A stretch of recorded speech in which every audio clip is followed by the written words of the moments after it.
L-aħwa George u Alfred De Giorgio, tnejn mit-tliet akkużati tal-assassinju ta' Daphne Caruana Galizia, flimkien mas-sieħba ta' George De Giorgio, anka Adelina Pop, tresqu l-qorti kmieni l-erba' wara nofsinhar mixlija b'ħasil ta' flus.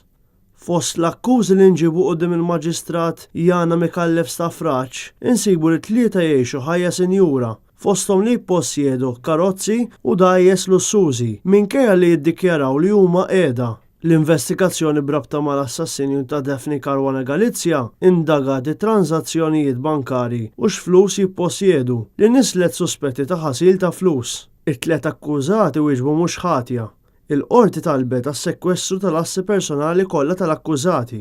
L-avukat David Gatt der għal Adelina Pop filwaqt li William Kuxkieri dera għall-aħwa De Giorgio. It-talba ta' Gatt biex isem il-mara jinżamm li jiġi ppubblikat maħabba lieda ġiet miċħuda mill-qorti hekk kif l-ispettur Antonovic Muscat ilmenta li jisem ir-raġel huwa diġà pubbliku. Il-qorti ċaħdet ukoll it-talba għal ħelsien mill-arrest ta' Adelina Pop minħabba l-gravità tar-reat u minħabba li għad iridu jitresqu x-xhieda tal-pulizija. Il-Maġistrat Mikallef Stafraċ temmet titlob lill-Pulizija biex tipproduċi din ix-xhieda tagħhom mill-aktar fis.